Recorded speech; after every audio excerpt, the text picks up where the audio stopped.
And then we had some neighbor complaints. So Oh. we went and did silent disco style. So we couldn't do the sound. So somebody helped us out, and we got all these little radios, and people would come dance, and they would take a aerobics class, and they would have the little headphones, Oh, I love it. and you would just see everybody moving the parking lot.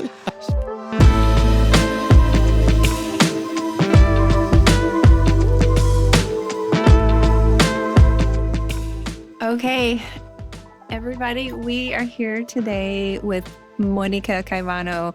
She is a dear friend. We have known each other for a very long time, and she has created so much goodness in this city. And I'm probably going to cry a couple times during this episode because I love her so much and her work is so awesome. So look, I'm already tearing up. That's the first, starting out with tears. Anyway, Monica, welcome. Thank you for being here with us. No, thank you very much, you guys. My pleasure. Yeah. Okay, so we start off each episode and we ask our guests to tell us a favorite coffee related / Medici happen. Maybe if it's Medici, who knows? But a favorite coffee related experience or memory. Favorite Medici related experience story. Well, Or coffee. like Alison's or coffee. Well, I actually have my mate with me. Don't have coffee right now. I drink mate in the morning.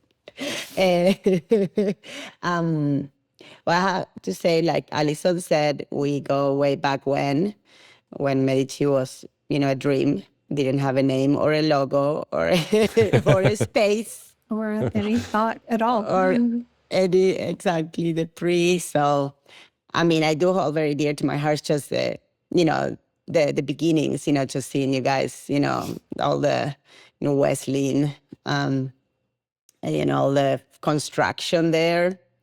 I remember that. Mm-hmm.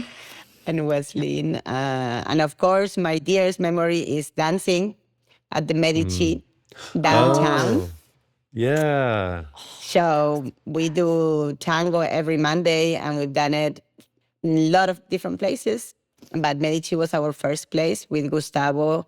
We started there, and we have a lot of great memories, a lot of friends at the Medici downtown dancing. I danced there pregnant. I took babies there, and that's very sweet memories there. Yeah. Oh wow! I've kind of forgotten all the memories at Estonian, but yeah, that Monday night tango night, that was really cool. It's like another lifetime. Mm-hmm. It really does. That's wild. Yeah. Okay, well, we've got to back it up for the listeners because we need to let them know who you are. And why are you a mate drinker? You're the first person that ever served me mate, and and probably the only person I've drank mate with. Why are you a mate drinker, Monica? Because I am originally from Argentina. I was born and raised there in Buenos Aires, and I moved here with my parents. I moved here with my parents many months ago, but I still kept my traditions, and I kind of became a little bit of an ambassador of my culture, not only by serving mate, but I started teaching tango at some point because I didn't have any dance partners in Austin. You gotta create it. If you build it, they will come. So we wanted more dancers and start teaching in many different studios. And the same year that Medici was getting their coffee shop built in Wesleyan, we opened our nonprofit in East Austin. So Esquina Tango. Been around for 18 years, so we share always our anniversaries together. Yeah, there's like a hard connection with that for me. Okay, so how old were you when you moved here? I was a baby. I was like 17, 18 years old. You were 17 or 18. Okay. Mm-hmm. Yeah. And you've lived in Austin the whole time. I know you travel, but But this Yeah, has I been live your in home. Austin. Yeah, and I love it here. I love having that's. I think we share that. Different. What we do is different, but we share that what keeps us here is the community and that keeps us going. And both, I think, Medici and Esquina were really. It's the heart of it is people, and Yeah. that's why I love Austin. I'm so, I mean, did you have a dream of creating a dance studio? I mean, you've created more than just a dance studio. We're going to get into that, but like, was that a dream of yours, or like, how did you even get into it? Apparently, I wrote it in some of my papers in college that I wanted to open a center. I wasn't aware, but one of my teachers reminded me of that. I was like, oh, I did say that one time. Wow, it's meant to be. But I wasn't fully aware of that I did that. But it's a little bit of it. One thing led to the other, as far as like build it and they shall come. I think that's how Esquina became to be what it is now. So where did you start when you because I'm guessing you kind of were always dancing tango and just dance in general, but where did you like start to kind of more and do the instructor type stuff? Was that like right after you got out of high school, or what was your kind of journey to like, kind of having that sort of moving towards having your own dance studio? Well, yeah, it was while I was in college. While I was in the college, I studied theater, and while I was in college, basically, I started getting together with people to practice. I mean, it's a joke, but it's literally there were really no tango dancers in Austin. So first, I started helping people, and then somebody asked me if I wanted to teach, and I was like, well, yeah, let's do it because we wanted to grow the community. So that was like, I don't know, 1998 when Wow. I started teaching. Yeah. So did you do it full time for like, I mean, were you able to make money from it, or were you working another job and then also teaching on the side? Yeah, no, I was making a full-time job, full-time, yeah, salary. That was more of on the side. And I was in college. So in that moment, I was a, you know, it was in the university studying, student visa. So it was more of on the side, more of a hobby, more of organizing. I didn't really see it as a job yet. I saw it as something that I was doing because I wanted to do it, Yeah. Yeah. Who taught you how to dance tango? Who taught me? Different teachers. I started, as a teenager. I always loved dancing. For those that don't know, I actually met Alison dancing. If you know her Yes. very little secrets, she's a fabulous dancer. That's true. So, Yeah. You taught all the tango I know. I learned from you. Well, Okay. I'll have to credit you with, so Oh, Allison and I yeah. were good friends for 2 years, like really just friends. And it wasn't until the tango show that you put together that I saw her dancing tango, and I was like, oh wow, she's kind of hot. And so your choreography of that tango dance, it made me kind of like open my eyes to how beautiful this woman was, and I was kind of like, I think I want to check this lady out, Yeah. smart Yeah. more than man. just friends. So hey, your choreography's done pretty well for me. 5 So children that did the choreography. you inspired 5 children right there. Oh my God. Oh, totally. It was, also the first and last didn't know. dance class Michael ever took with me. Tango. It's like what he's gonna do the thing to get the girl, and then Yeah, yes, Can't what wait. happens. That's awesome. Okay, so I think in my mind in Argentina, like everyone dances tango. You just grow up dancing tango. It's just in the streets. It's at every party. Everyone just dances tango. Is that not true? Not at all. No, Oh, okay. not at all. Tango is it's just not a very accessible dance, even for Argentinians. It's Oh, not it's so something hard. that you like. It is. It's not it's not, you cannot do it in the kitchen. Like in the Caribbean, you can start dancing salsa in the kitchen. Like tango, you kind of really like be cooking and tango in, it's not that kind of shaky or so. And also, so no, it's still kind of a niche. There's a lot of people dance, but it's a niche. Like I took classes, and actually when I started, I was like 15 years old. There was no, I was the youngest one. There were not young people. It was an older generation. Like my grandparents danced tango, but my parents' generation, they didn't. Argentina, went through a lot of, military government to begin with. Also, tango kind of represented a lot of very values that did not really apply to, people, like the man and the woman. It was little machista.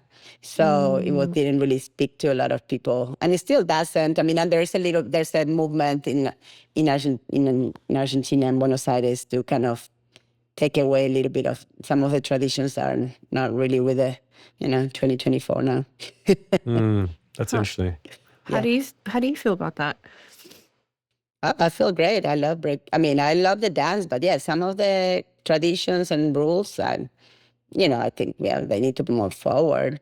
I mean, one of the things that we do at Esquina, I feel very well, is that we make it accessible. Yeah. And we make it so so people can do it without feeling they have to do it like this way or not, and we're very big into making it very inclusive and breaking away, like, we don't say, okay, the man and the woman is the deal and the follow, anybody can lead, anybody can follow. We are, we work really hard we move past it, supposedly. Yeah. I mean, it seems like that's happening just in the dance culture in general, that a lot of those, for sure. There's like so much more freedom in the roles, and which is great because it's actually really valuable to know both roles. Right.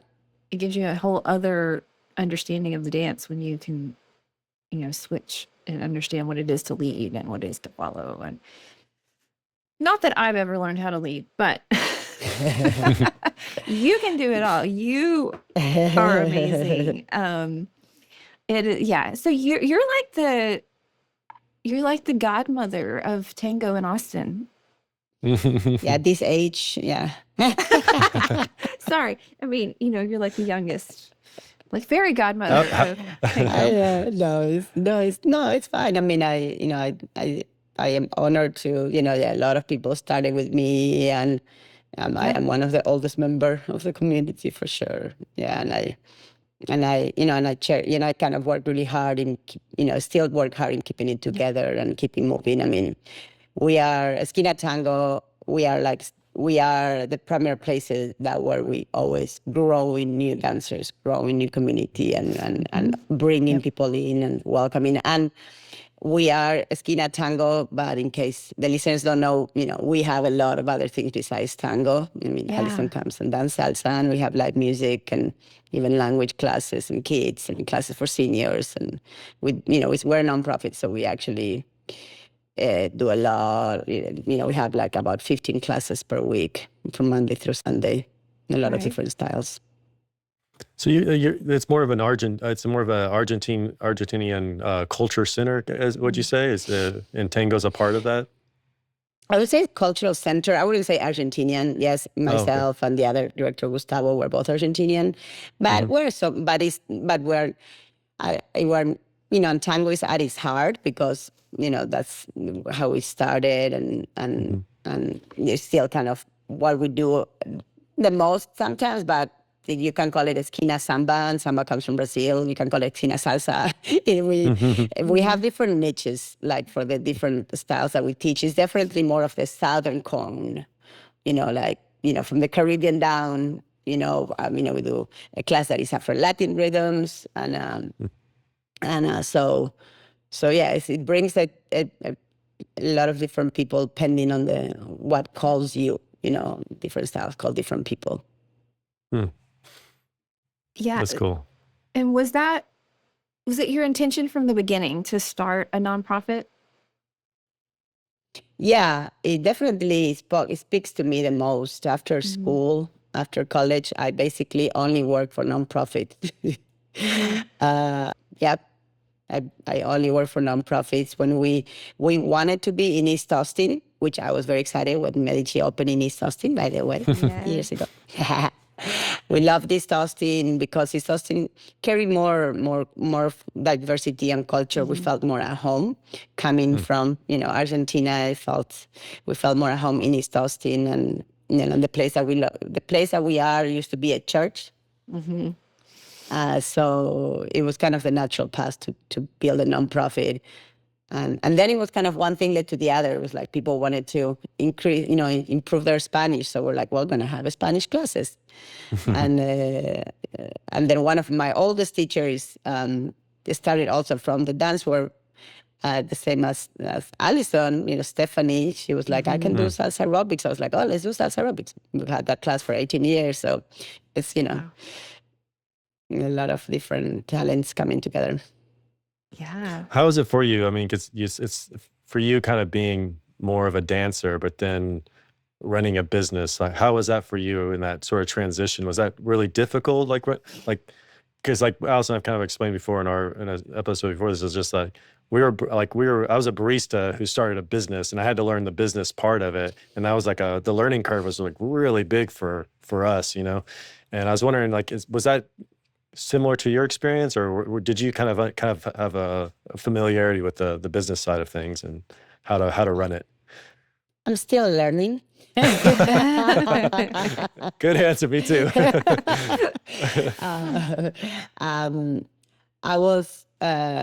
I would say, I feel like my biggest school for running a business were my parents. They ran their own business since I have memory. They're entrepreneurs, totally different software engineers.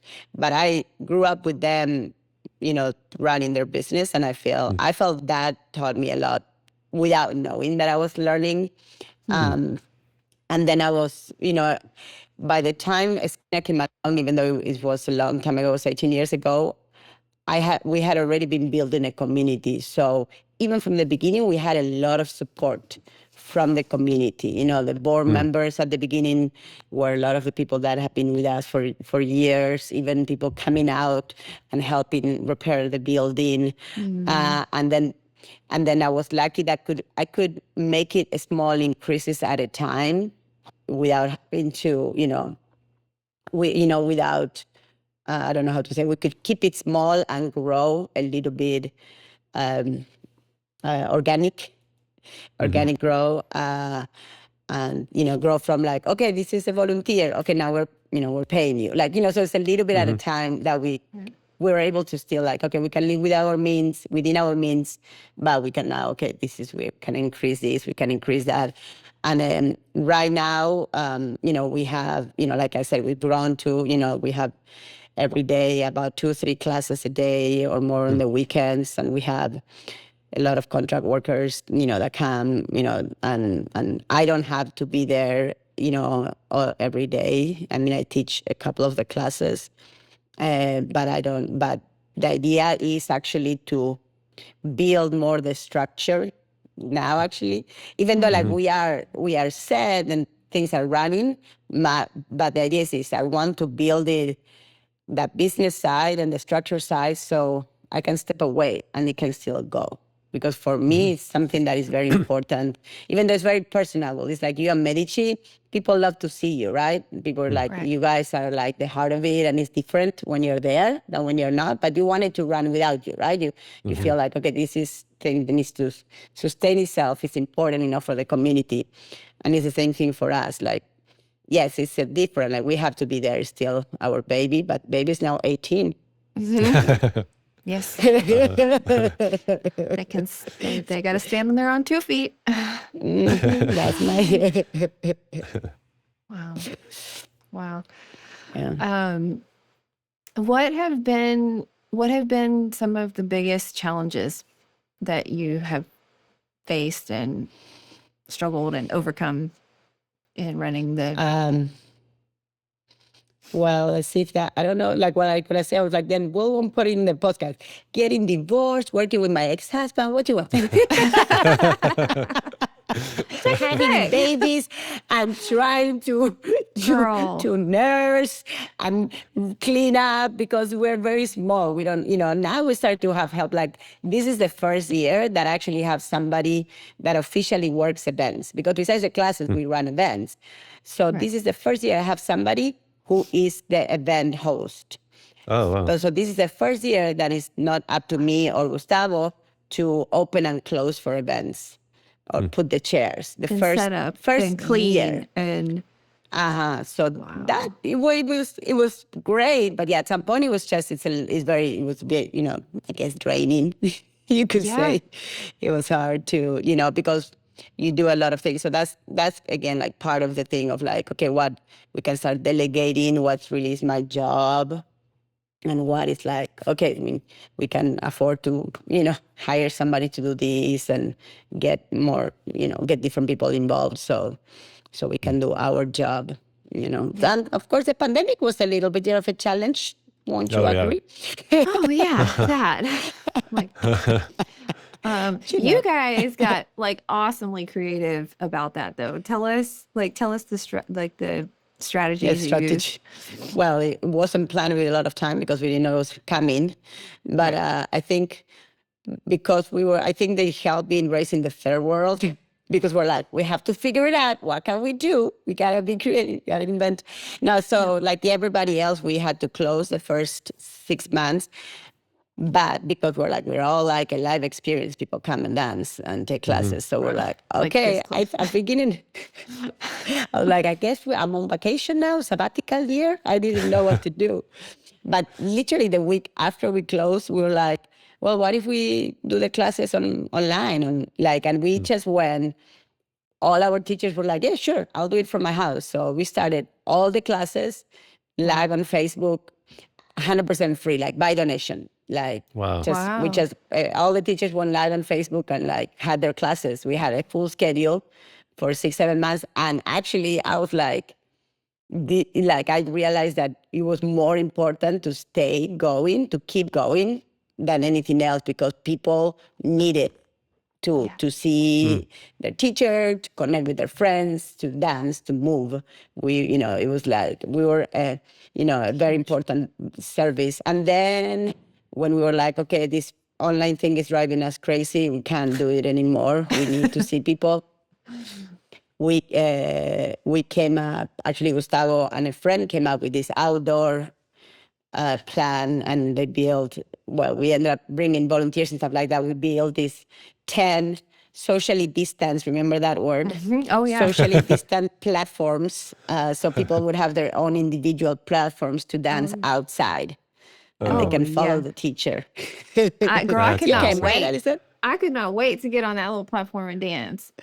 There was no dancing. It was like, that was the most taboo thing in COVID. Like, go be this close to like hundreds of people. Right. It was the worst. I was desperate, and I thought it was genius that you guys. It was amazing.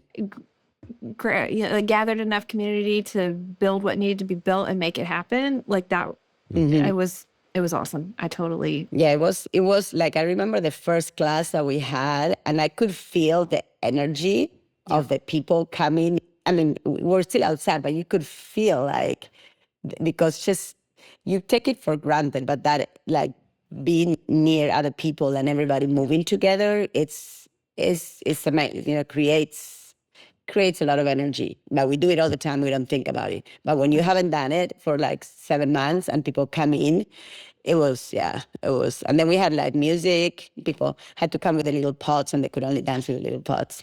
Yeah. And then we had some neighbor complaints. So we went and did silent disco style.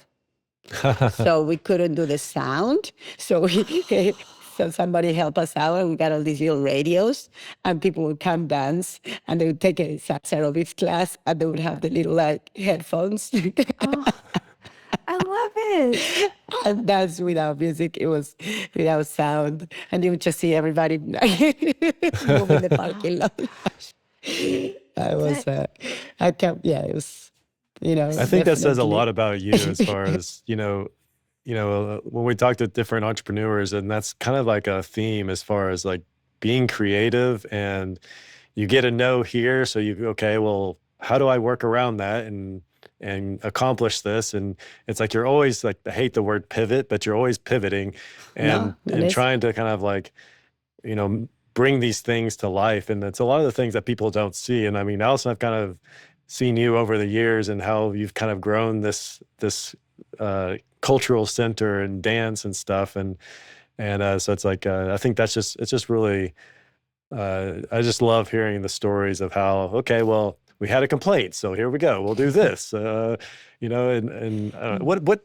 what draws you to dance? Like, why do you still love dance the same way you did when you were 18 or 15? Or like, what is it that still, is it still new and fresh, for you? Or how do you feel about dance now? Well, it is a different role, dance, now than when I was young, because I have a different role in it. I still love dance, actually. Many times people are like, so what do you do in your free time when you don't have to teach dance? I'm like, I go dance. so, so I still need it for myself. I need to move. I mean, when I don't dance, I go to the gym and work out. Like the endorphins that movement releases, for me, it's like nothing else. And I still need it and love it. And for me, the change that I see in people when they start moving, even people that say that they can't dance, everybody can dance. And I do believe everybody can dance. I'm not pointing fingers. But no, it's dancing does more, and then of course, all of a sudden I'm all in this little Instagram, things that come in my feed of like how dance is like number one for depression, for for a lot of I don't know, so many benefits of dance on the person, and also the communal aspect of it. We are losing so much of it in this, with the phone culture and everybody in their houses and closing their garage. The fact, how it changes a person, as far as like just having a community and not being lonely and having friends. I feel like dancing has, so many positive things. And I love to see people, I still love to see how that affects on people, because I see it. I see it happening all the time, from young to all ages. And the relationships I build through dance, I mean, it's priceless. Like my wealth is in people. Like, I don't, I may not, definitely I did not choose this path for the, You're not driving a Ferrari, is that what you're saying? I am not dancing. No, not yet. No. Not yet. But I feel rich. I mean, I feel rich in what the positive change in people and the relationships. So I still love dance, and I love, I study theater. My body is, has always been my most expressive, tool that I have, and I still love, that still is. Do you do any acting? I haven't in a while. I love to get back to it at some point, but dancing and teaching and being in a place is kind of at the same time. Yeah. Usually nighttime, and then you have children. You want time with them, and you can't do it all. How's it being a mother and running a business, and like how do you find time to kind of do all the things that it requires of you in both of those things? Has that been a challenge, or what kind of systems have you kind of put in place to be able to kind of like have those different elements? Well, what do you think? I think you have experience in that too. We have for sure.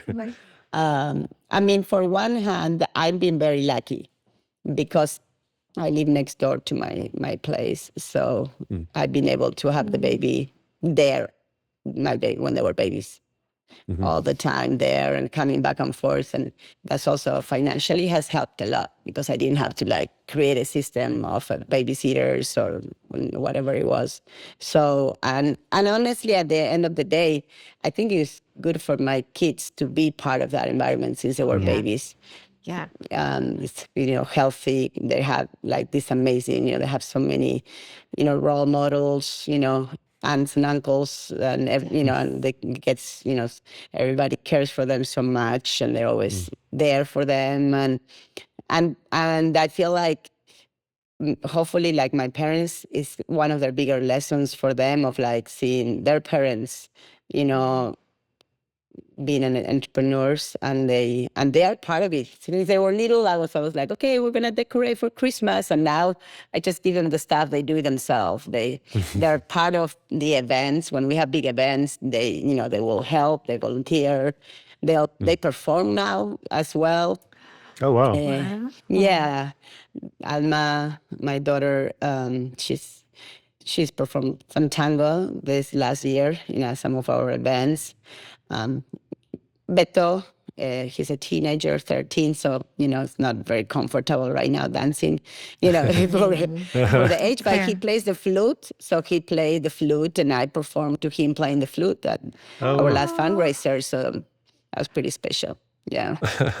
He's like, yeah, That's so I'll cool. play. And then I have one of our tango dancers. He's an amazing guitarist. And I was like, would you teach my son to play this tango with you? And he's like, oh, yeah, that's great. I mean, how lucky this kid gets this professional, playing, on stage. So it's Wow. going to make experiences for them, whatever they do with their lives, I think. Oh, That's amazing. I love how you've incorporated your family into like your business, and they've kind of benefited from that. And I think that's really, it sounds like you're also giving your kids the same experience that you had. They're learning the entrepreneurial aspects from Yeah. you as you did from your parents, which is I think kinda cool. so. I mean, the challenge is, again, like with my parents, they would always talk about work in the kitchen. Like I kind of never knew what they were doing because I think I learned to like block them and not pay attention because I wasn't interested in it.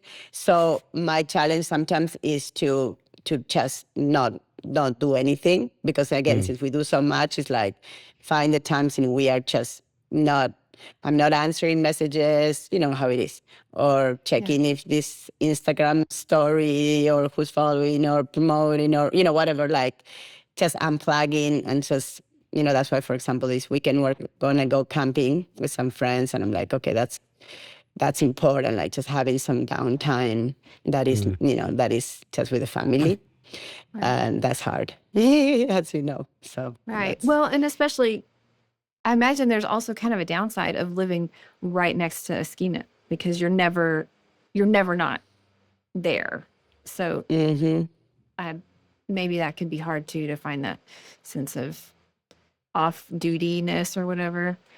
yeah, it is hard. Yeah, there is that We're kind always- of like that's that, because we've always lived close to our shops too, and so you're kind of always somewhat not next door like you, but just we're No, like but 300 close feet enough. away, not 10 feet. Yeah. And it's like finding that balance between like I'm not at work is sometimes, yeah, I can see that, but also like you said, like having your kids of being a part of the business, and like we just moved pretty far south, and it's already kind of different, like not having to kids just drop by, so Yeah, I'm really I'm glad actually we did that. curious about that for you, Michael. How has it been? It's been what, like 4 months now, and it's the first time that we haven't lived right next to Medici. How is that how are you experiencing that separation? Does that feel healthy or sad or? Well, I think I like listening to Monica talk about this. It's like it really, I think I didn't realize like how much us living close to the shop and having the kids around, just to pop in, is just, it kind of, I feel more connected. I feel less connected like to our family. It's more business and then family, and that kind of felt before. It's kind of felt more, business, family, togetherness, and so I don't know. I really loved hearing about how it's like you could just pop over and like they're helping you with stuff and all that kind of stuff. Like I think it's just really beautiful. I love that. Mm-hmm. Yeah. Yeah. Yes, because they will fly away one day. Yeah, they will fly away one day. Yeah, maybe That's true. that does happen. But I think it's beautiful because they've not just seen you and Gustavo create a business, an organization, but like y'all have created a whole community that they belong to. Like they belong in this community that you all have created. And I just think that is such a gift that will keep giving for for the rest of their lives. It's just so impactful. Yeah.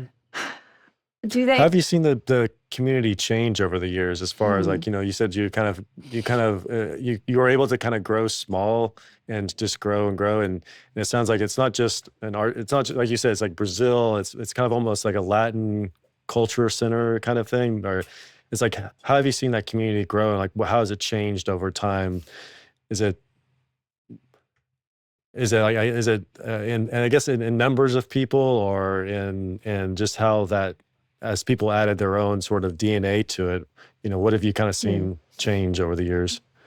Yeah, of course. I think, you think you know everybody, but as it grows, sometimes somebody's telling you, "Oh, I've been going to class," and I'm like, and I don't know, like I don't know everybody anymore.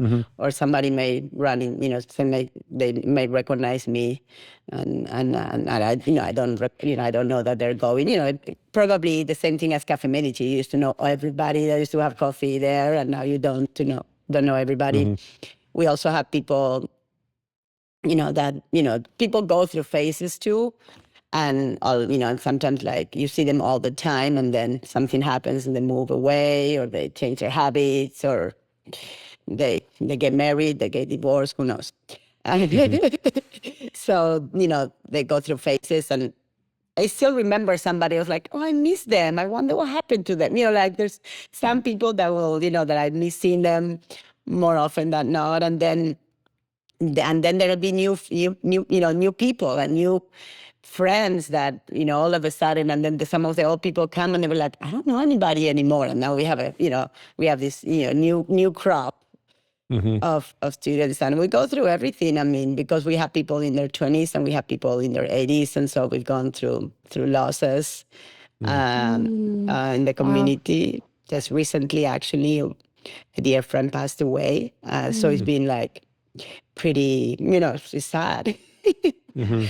And we've had memorials for some of our members at Esquina. Oh, wow. Yeah. We're actually going to have one for our friend soon enough.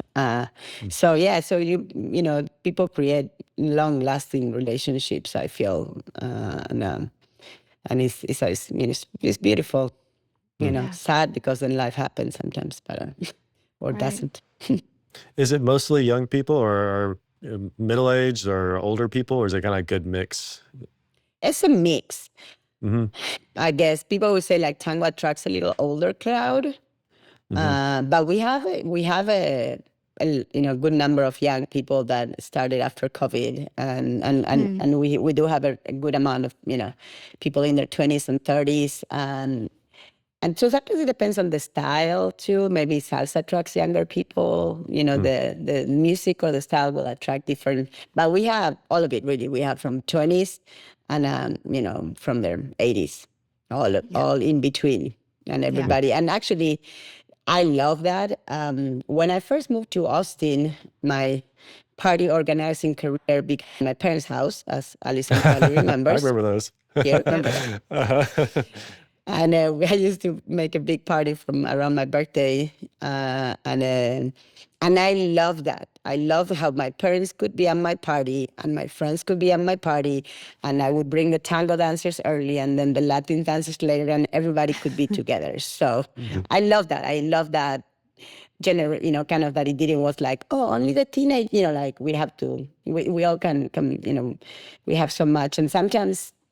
That it's kind of hard to see that, everybody's kind of in their own, like the college students only hang out with the college students and so forth. So yeah, so that was kind of from the beginning what I loved about, dancing, and what we're building is like multi-generational. It's important for us. Yeah. And I love that. Yeah. Right. And it really is rare to find a social setting where there are so many different generations all participating in the same activity. I think it's really, really rare and really unique. Also, just diversity wise, Yeah. it's just incredible. It feels so. When I go dancing, especially at Esquina, I have just such fondness for your space, and the nights we go dancing and it's just packed, like literally just packed, and it's people everywhere and just movement and laughter and joy, but like every shade of person is there.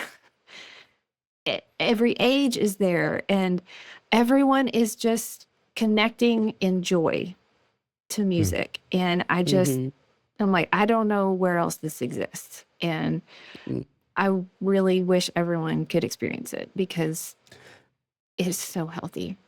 So it's so enriching. Did you guys do a dance together? What was that dance y'all did together? The fun, one of the fundraisers. Yeah, the fundraiser. Man, you made my wife look so hot in that too. She was like, I have a picture of that. I was like, wow, yeah. You've done so many good things for me, Monica. Like, You're welcome, Michael. Sounds like you need we need to do a rendezvous. I mean, I've always appreciated you, but I'm appreciating you more and more right now as I'm remembering all the value add that you've had to my life. So thank you. Yeah, I'm here for you. Lift you up. So funny. Yeah. I love that. Yeah.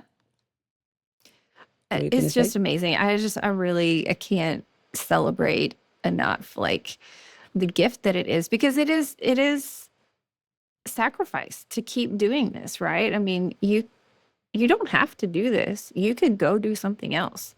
But you continue to choose this as a feels like a gift. It feels like a service. It feels like just a beautiful gem of enrichment in our city. I don't have enough words to be like, you guys go to Esquina Tango. Thank you. Yeah, and one of the things is that as you could talk about diversity is the same as like you're married, you're divorced, you have little kids, big kids, grandkids. Like everybody comes together. It's not like singles mingles. No, people come with their partners. People come alone. It doesn't matter. Like everybody. There's a space for everybody, and it's great. It's great for if you're single, and it's great if you're a couple and you socialize with other people, and it's just kind of that's how the world is. The world is not like all the young and single over here, all the seniors. No, like we should all be together. Right. But do you think that's kind of unique to Esquina though, Monica? Because like I'm in some other dance circles, and the other ones do feel a little bit more oriented toward younger people, single people. My opinion is that this like multicultural expression, multi-generational expression is kind of unique to Esquina. Yeah. Do you agree with me in that or no? Yeah, I can see that. Yeah, I can see that. But I think it was important for me when I was in my 20s and I started teaching. And now I'm in my late 40s, and it's still important to me. And I used to be the youngest one. Now I'm kind of halfway. Like I have a lot of, young friends and a lot of older friends. And I think it's part of who we are, what we bring and what we invite. And I love it. I love it this way. I want to see this, to bring everybody together. I think that's important. Oh, yeah, I love it. Sure. The city thanks you, Monica. City of Austin thanks you. We love you.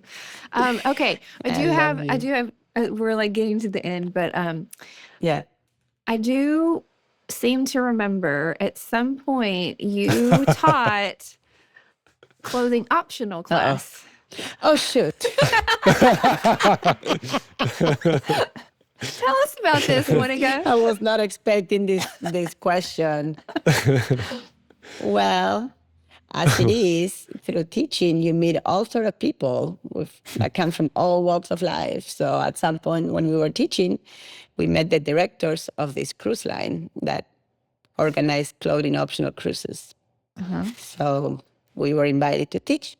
Okay. And we're like a paid vacation, I guess, and little fun outlet. I got to go to Hawaii and the Caribbean and Alaska.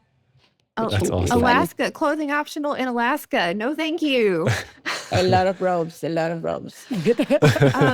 Okay, so can you just tell us what was it like teaching? Were you naked while you were teaching? And Nah. what was this like? Can you please just describe it for us? I mean, it's just a lifestyle, to be honest. I'm not It kind of judging sounds it. really, yes, but it kind of sounds very funner when you look at it from the outside. And when I first stepped, foot on the ship, it was like, it's a lot of naked people. It's a little shocking because it's not the lifestyle that I'm used to. And, I'm pretty free with my body. But then you just get used to it. Honestly, it's kind of, as it sounds, like it becomes normal. And then you're taking a photo with this person and then you see later on, it was like, oh, they were naked. And but in the moment, you're just, That's awesome. you don't even think about it. Yeah. And for me, I think it's great. I'm more of if you're connected with nature, I can see that more than in a ship, maybe walking around and playing. I don't, Right. I don't know if I didn't do it, except maybe in nature. That's more I thought more natural. But it kind of makes people very, very creative because it's optional. So people could just wear shoes Okay. or a shirt or a skirt. So, That's awesome. a little bit, yeah. I'm like, That's great. I mean, tango, dance and tango specifically is very intimate. And so Yeah, but yeah. I'm like, oh, We're teaching beginner lessons. People were just, it's not like legs interweaving with each other. No, it was just, it was very basic. People walking and nothing too wild. I think the image can be more than the reality, as far as what it was. Yeah. Well, I do have one more question. So we're not going to leave with before, this. before because we're going to ask you is that what's going on at Esquina Tango? No, don't worry. We love our clothing.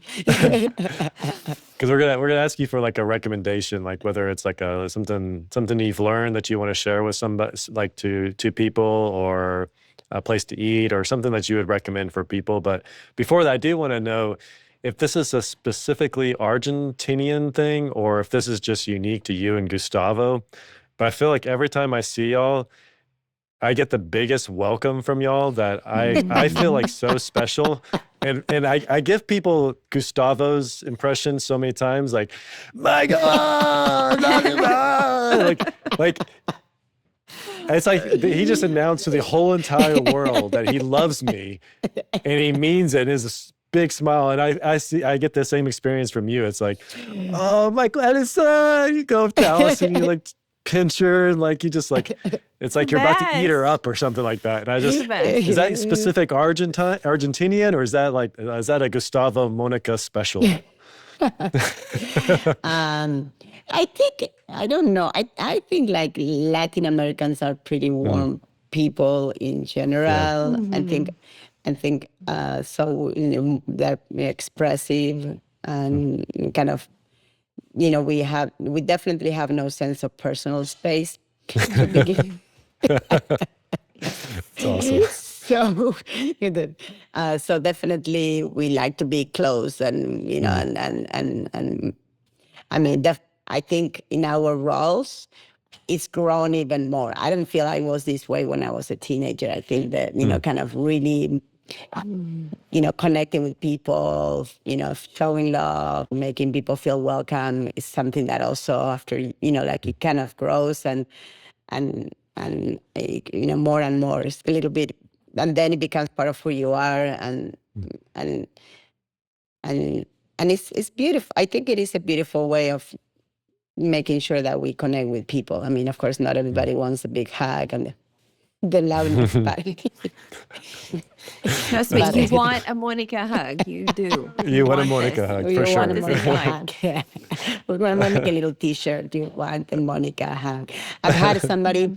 I worked for the Zachary Scott Theater at some point. I remember this girl I was working with, and she was very sweet. But then when she felt more comfortable with me, she was like, Monica, just at the beginning, I didn't know why you had to talk to me so closely. Like, why?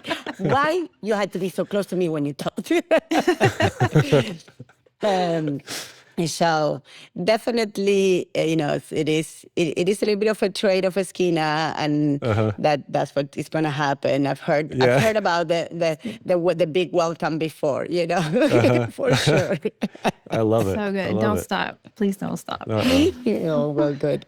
I'm glad. So what would enjoyed. you like to leave our listeners with? Like a recommendation or something that is meaningful to you, or that you would just like to leave with everyone? You recommend? I would recommend to